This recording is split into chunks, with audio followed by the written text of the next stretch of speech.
Hello बच्चों, कैसे हैं आप सभी। आई होप कि आप सभी अच्छे होंगे। हम लोग इस लेक्चर के माध्यम से क्लास 10th का एक्सरसाइज 1.2 का जो रेस्ट क्वेश्चन रह गया था उसको क्लियर कर लेंगे। बट उससे पहले आप लोगों से कुछ कहनी ये है फर्स्ट थिंग कि आप लोग की जो भी पढ़ाई हो रही है उसको नोट करते चलें। आप लोगों से बार बार कहा जा रहा है और उसको रिवाइज करें, समझें। जैसे कि कल एक बच्चा पूछा कि सर यूक्लिड्स डिवीजन लेमा और यूक्लिड डिवीजन एल्गोरिथम जो होता है उसमें हमें डिफरेंस नहीं पता चल पा रहा है। तो मैंने उससे पूछा कि क्या आप नोट किए हो उसको, तो बोला कि नहीं सर। तो नोट नहीं कीजिएगा तो समझ में नहीं आएगा। नोट कर कर उसको बार बार रिवीजन करना है। ओके, रिवीजन मैथ्स में बहुत ही इम्पोर्टेंट रोल प्ले करता है आपको अच्छे मार्क्स गेन करने में या फिर चीज़ों को समझने में। तो आप इग्नोर नहीं कीजिए, अगर नहीं जानते हो तो ज़रूर नोट कर लीजिएगा। दूसरी चीज़ ये कहनी है आपसे कि due to lockdown in all over India और all over world we are not attending classrooms. Lockdown की वजह से हम लोग क्लासरूम में नहीं जा पा रहे हैं, जिससे आपको बोर्ड वाला जो क्लासरूम वाला वीडियो नहीं मिल रहा है। इसके लिए थोड़ा सा खेद है हमें। जैसे ही थोड़ा सा गवर्नमेंट हमें परमिट करती है हम लोग क्लासरूम में ही लेक्चर रिकॉर्ड करेंगे। और तीसरी चीज़ ये है कि हम लोग आज जो 1.2 का जो रेस्ट लेक्चर है, जो रेस्ट क्वेश्चन है उसको पढ़ेंगे। ओके, तो चलिए विदाउट डिले हम शुरू करते हैं। तो क्वेश्चन नंबर जो 5 है, देखिए स्टेटमेंट है check whether 6 to the power n can end with the digit 0 for any natural number n।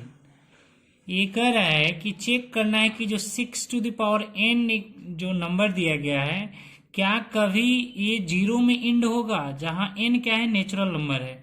तो मैं 5 को भी सॉल्व करूंगा और 6 देख लीजिए।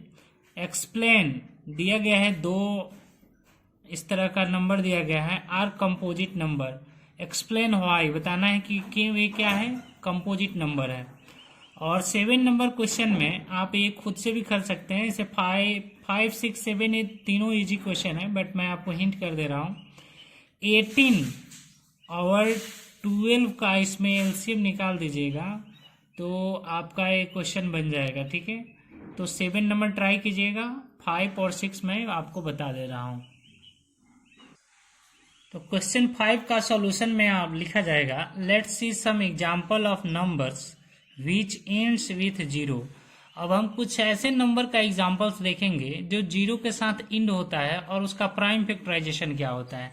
जैसे सबसे पहले 10 को दिखाया गया आपको। ठीक है, तो 10 है तो यहाँ पे इसका प्राइम फैक्टराइजेशन क्या है, 2 into 5 है। दूसरा तो होगा नहीं, नहीं तो ऑर्डर चेंज कीजिएगा तो 5 into 2 होगा। उसके बाद देखिए 100 है तो 2 into 2 into 5 into 5। ठीक है, यही होने वाला है। थर्ड देखिए 30 हमने लिया है तो इसमें क्या है, 2 into 3 into 5। और 4 में क्या है, 20 है, 2 into 2 into 5। तो आप ऊपर से देखिएगा तो जो भी नंबर जिसके लास्ट में 0 है उसमें कॉमन फैक्टर क्या आता है, 2 5 आ रहा है, 2 5 आ रहा है। यहाँ 2 है, यहाँ 5 है, और भी है बट कॉमन फैक्टर क्या है, 2 5 है, 2 5 है। ठीक है, तो इसी एग्जाम्पल्स के बेस पे हम इस क्वेश्चन को सॉल्व करेंगे। देखिए वही चीज यहाँ पे लिखा गया है, on the basis of it we can say that the number which end with 0 have common factor 2 and 5। जो नंबर 0 के साथ एंड होता है उसमें कॉमन फैक्टर क्या हो रहा है, 2 and 5 हो रहा है। तो अब चलिए जो क्वेश्चन दिया गया उसको चेक करते हैं। मोर इवर, साथ ही, इसका अर्थ होता है तथा, साथ ही। Prime factor of 6 to the power n equal to, इस n को n रहने दीजिए और 6 को प्राइम फैक्टर कीजिएगा तो 2 into 3 मिलेगा। इसमें 2 into 5 नहीं है, मीन्स इसमें कभी भी क्या आएगा, 0 नहीं आ सकता है। तो यहाँ पे लिख दीजिएगा hence 6 to the power n can't end with 0। ये क्वेश्चन सॉल्व हो गया। चलिए 6 नंबर हम देख लेते हैं। 6 नंबर में दो तरह के नंबर दिया गया है, तो मैंने केस फर्स्ट कंसीडर किया है, इतना दिया गया है। तो इसमें से 13 कॉमन ले लीजिएगा, तो 13 यहाँ लिख लीजिए, केस फर्स्ट में मैंने लिख दिया है। उसके बाद 7 बच गया, 11 बच गया, 13 तो कॉमन है, अब प्लस में है तो यहाँ पे 1 बचा। आगे बढ़िएगा तो यहाँ पे क्या हो जाएगा 13, इसको फिर सॉल्व कीजिएगा तो क्या आ जाएगा 78 आ जाएगा। तो 13 का 13 मैंने लिख दिया है, 78 का फैक्टराइज कीजिएगा तो हो जाएगा 13 इंटू 3 इंटू 2 या फिर 2 इंटू 3 इंटू 13, ठीक है, इतना हो जाएगा। अब देखिए तो 13 भी क्या है, प्राइम नंबर है, और ये भी 13 प्राइम है, ये भी प्राइम है, ये भी सब प्राइम है। और आप हमेशा ध्यान रखिएगा कि जो कंपोजिट नंबर है, जैसे 6 है तो हम लिख देंगे 2 इंटू 3, तो कंपोजिट नंबर का प्राइम फैक्टराइजेशन क्या होता है, प्राइम फैक्टराइजेशन में हमेशा क्या आता है, प्राइम नंबर आता है। जैसे 4 है तो हम क्या लिख देंगे 2 इंटू 2, तो 3 इंटू 2 क्या है, कंपोजिट नंबर को डिनोट कर रहा है, 2 इंटू 2 क्या कर रहा है, कंपोजिट नंबर को। सिमिलरली यहाँ पे देखिए ये सब क्या है, प्राइम नंबर है, तो ये सब किसको इंडिकेट करेगा, तो एक कंपोजिट नंबर को, तो लिख देंगे hence it is a composite number. Case second में जो दूसरा दिया गया उसको मैंने यहाँ पे ले लिया है, देखिए यहाँ पे लिख दिया है, ठीक है। उसके बाद इसमें से 5 जब कॉमन ले लीजिएगा यहाँ पे तो इतना बचेगा, यहाँ +1 बच जाएगा। नेक्स्ट में आप क्या हो जाएगा, सबको मल्टीप्लाई आप कर दीजिएगा तो आएगा 5 इंटू 1008 + 1। आगे बढ़िएगा तो वो 5 इंटू 1009, और इसको क्या लिख सकते हैं, 5 है तो 1 इंटू 5 इंटू 1009 लिख सकते हैं। तो ये सब भी क्या है, प्राइम नंबर है। तो प्राइम नंबर का प्रोडक्ट क्या होता है, कंपोजिट नंबर होगा, तो यहाँ पे हो जाएगा hence it is also a composite number. Okay, last question में एलसीएम निकालना है तो आप अपने से खुद से ट्राई कीजिएगा। और नेक्स्ट चैप्टर के लिए एक थ्योरम है, उसको मैं आपको थोड़ा सा हिंट्स बता दे रहा हूँ, देखिएगा ये थ्योरम बहुत ही इंपॉर्टेंट है।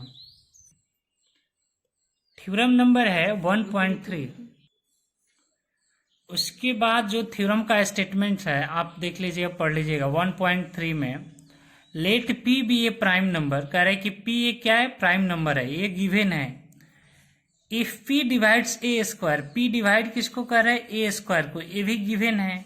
देन पी डिवाइड्स ए, यही आपको प्रूफ करना है कि पी भी ए को डिवाइड करेगा, where a is a positive integer, a कोई क्या है, पॉजिटिव इंटीजर है। तो इसका प्रूफ ज़्यादा इंपॉर्टेंट नहीं है, इसको समझ लीजिए, ठीक है, ये बहुत ही ज़्यादा यूज होता है। ओके, तो चलिए मैं आपको समझाता हूँ। तो सबसे पहले मैं रिमाइंड करा दे रहा हूँ कि थ्योरम नंबर 1.1 में हम लोग क्या पढ़े थे, आपको याद होगा, a = BQ + R, ठीक है। 1.2 में क्या पढ़े थे, फंडामेंटल थ्योरम ऑफ अर्थमेटिक पढ़े थे। आज 1.3 में इसको पढ़ रहे हैं। तो अगर जो स्टेटमेंट दिया गया है उसको शॉर्टकट में हम लिखें समरी के रूप में, तो गिवन फर्स्ट में है कि p एक क्या है, प्राइम नंबर है। ओके, सेकंड गिवन क्या है कि p डिवाइड कर रहा है किसको, ए स्क्वायर को, ठीक है। और थर्ड गिवन क्या है, सॉरी, जो थर्ड गिवन है वो है कि ए क्या है, कोई positive, plus means positive integer है। तो हमें कुछ ऐसे नंबर का एग्जांपल्स ले लेना है जहां पे p क्या हो, प्राइम नंबर हो, p डिवाइड करता हो ए स्क्वायर को। तो p इसमें प्रूफ क्या करना है कि p ऑल्सो डिवाइड a। ध्यान से देखिएगा, p की चर्चा है, p एक प्राइम नंबर है, p किसको डिवाइड कर रहा है, ए स्क्वायर को डिवाइड कर रहा है, और a क्या है, कोई पॉजिटिव इंटीजर है। तो आपको प्रूफ क्या करना है कि p also divide a। Okay, जैसे देखिए p कोई क्या है, प्राइम नंबर है, तो p = सबसे छोटा प्राइम नंबर क्या होता है, 2 होता है। मैंने मान लिया खुद से, चूंकि ये गिवन है तो मैं मान ले रहा हूं। p डिवाइड्स ए स्क्वायर, ए कोई पॉजिटिव इंटीजर है और a का वैल्यू ए स्क्वायर को ऐसे मान लेना है, ठीक है, जो ए स्क्वायर को डिवाइड कर रहा हो। तो जैसे मान लेते हैं कि 36 है, ये 6 का स्क्वायर है, ठीक है। तो जो p इसको डिवाइड करेगा, 36 को डिवाइड करेगा ना, बिल्कुल करेगा। तो आपको ये बताना है कि जो p है वो डिवाइड करेगा 6 को भी। तो ये हर एक नंबर पे भी लागू होता है। जैसे देखिए इसमें अगर स्क्वायर में डिवाइड कीजिएगा 2 से तो क्या आ जाएगा 18 आ जाएगा, इसमें डिवाइड कर दीजिएगा तो क्या आ जाएगा 3 आ जाएगा। तो यही कह रहा है। तो ऐसा p का वैल्यू हमें तो प्राइम नंबर लेना है, ए स्क्वायर ऐसे लेना है जो p से डिवाइड हो जाए, तो उसके बाद ऑटोमेटिक थ्योरम खुद प्रूफ हो जाता है। जैसे देखिए यहाँ पे हम p का वैल्यू अब 3 ले रहे हैं, 3 भी एक प्राइम नंबर है। उसके बाद ए स्क्वायर ऐसे लेना है जो p से डिवाइड हो जाए, तो 36 जो है ये क्या है 3 से डिवाइड हो जाएगा। 36 तो मैंने ले लिया है, तो दूसरा ले लीजिए। अब ऐसा लीजिए कि आपको डिवाइड हो जाए किससे 3 से, ठीक है। तो 3 से डिवाइड करने वाला क्या हो जाएगा, लाइक यहाँ पे हमने 81 ले लिया, ठीक है। ये किसका स्क्वायर है तो 9 का, तो इसको ये डिवाइड करेगा 3, तो इसको भी डिवाइड करेगा। तो ये हर पे अप्लाई होता है, थ्योरम यही कहता है। तो थ्योरम याद रखिएगा कि p कोई क्या है प्राइम नंबर होगा, p अगर a स्क्वायर को डिवाइड करेगा तो p a को भी डिवाइड करेगा, ठीक है। उसके बाद नेक्स्ट चैप्टर में थोड़ा सा एक और मेथड की चर्चा है जिसको मैं दिखा दे रहा हूं, कंट्राडिक्शन मेथड। आगे हम लोग क्या पढ़ेंगे, contradiction method.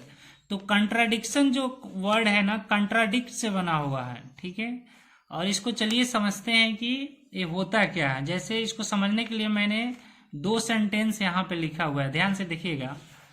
x is a prime number. Contradiction method को समझने के लिए हमने 2 सेंटेंस लिखा है। And x has 3 factors. देखिए कंट्राडिक्शन मेथड होता क्या है। फर्स्ट सेंटेंस कह रहा है कि x कोई क्या है प्राइम नंबर है, और दूसरा कह रहा है कि x हैज 3 फैक्टर्स। x के पास कितना फैक्टर है 3 फैक्टर है। तो स्टूडेंट्स यहाँ देखिए, अगर ये सेंटेंस सही होगा तो इसको हमको गलत मानना पड़ेगा, काटना पड़ेगा। अगर इसको सही मान रहे हैं तो इसको काटना पड़ेगा। क्यों? क्योंकि प्राइम नंबर के पास केवल 2 ही फैक्टर होता है। जैसे देखिए 2 प्राइम फैक्टर है तो इसका फैक्टर क्या होगा, ये है। 3 प्राइम नंबर है तो इसका फैक्टर 1 3 होगा। 5 होगा तो क्या होगा 1 5 होगा। तो प्राइम नंबर को क्या होता है, दो फैक्टर होता है। तो इसको अगर सही मानिएगा तो लास्ट वाला सेंटेंस क्या हो जाएगा, गलत हो जाएगा। ओके, और तो इसी को बोलते हैं कंट्राडिक्शन मेथड। एक सेंटेंस जो है एक दूसरे को कंट्राडिक्ट कर रहा है, और कंट्राडिक्शन मेथड के यूज करके हम लोग प्रूफ करेंगे कि √2 जो है, या फिर √3 है, या फिर √5 है, ये सब क्या है, एक इरेशनल नंबर है। तो कंट्राडिक्शन मेथड बहुत ही इंपॉर्टेंट है, आप इसको समझ लीजिएगा। ओके, फिर मिलते हैं नेक्स्ट लेक्चर में।